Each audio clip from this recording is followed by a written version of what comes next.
శ్రీ సాయిరామ్ 1967 సంవత్సరం మార్చి నెల సనాతన శారదలో సంపాదకి నుండి భగవాన్ బాబా వారి సందేశం తెలుసుకుందాం.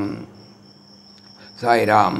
లోకములో ఎచ్చటను దీపము పేరును ఉచ్చరించినంతలో అంధకారము మాయమవుట కానీ, ఔషధనామము తెలుసుకున్నంత మాత్రము వ్యాధి నివారణ కానీ, సంపదల గురించి విన్నంతలో నిరుపేద యొక్క స్థితి తొలగిపోవుట కానీ, పంచభక్ష్య పదార్థముల పేరు విన్నంత మాత్రం ఆకలి తీరుడు కానీ ఎట్లు సాధ్యము కాదో, అట్లే శాస్త్ర పురాణముల పేర్లు కానీ ఆత్మ సాక్షాత్కారాది పదజాలములు కానీ విన్నంతలో ముక్తి లేదనియు అది అసహజమనియు ఉద్బోధించినారు.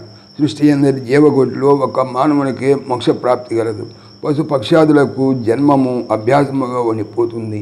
కృషి వలన దానవుడుగా జన్మించిన వాడు మాధవుడుగా, నరుడుగా పుట్టినవాడు నారాయణుగా పరిణతిని సంపాదించగలడు.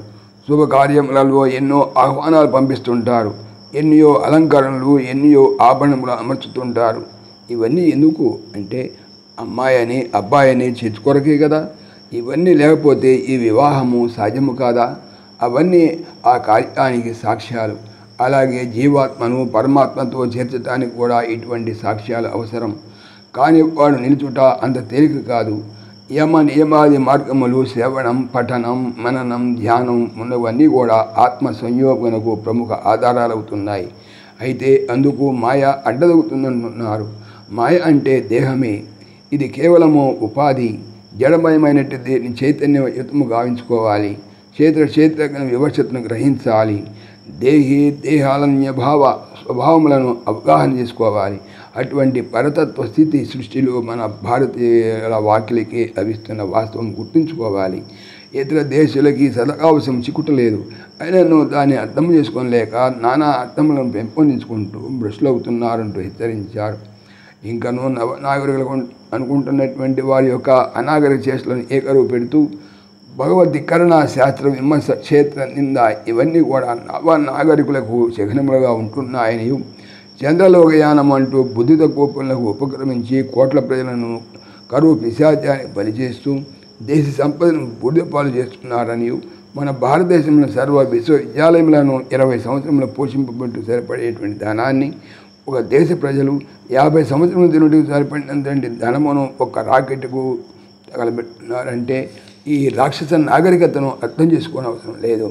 క్రింద ఉన్నటువంటి రకరకాలను చూడలేక పైకి చూస్తున్నారంటూ దివ్య జీవనం దూరమైనటువంటి నవ నాగరికుల యొక్క దీనస్థితిని వివరించారు. తమ దివ్య ప్రసంగమును కొనసాగిస్తూ శ్రీవారు దైవ నిరూపణ గురించి తేటతెలమ చేసినారు.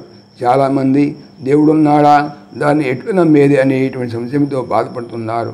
జాగ్రత్తగా చూడండి. ఎవరైనాను ఇది నా తల, నా కన్ను, నా చెయ్యి, నా తల, నా పొట్ట అంటారు.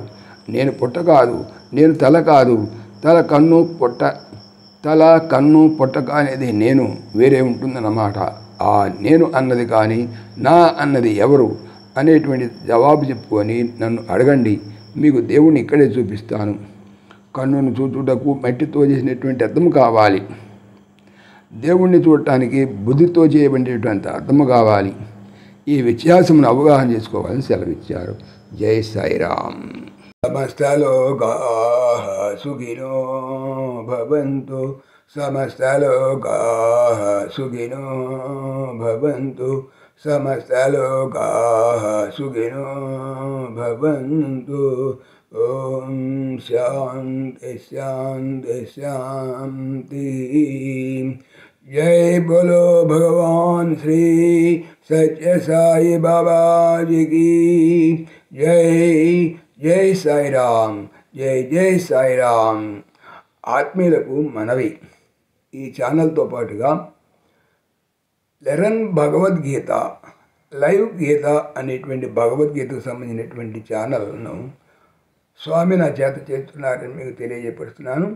దీనికి సంబంధించినటువంటి లింకు డిస్క్రిప్షన్లో చూడవచ్చు. సాయిరామ్.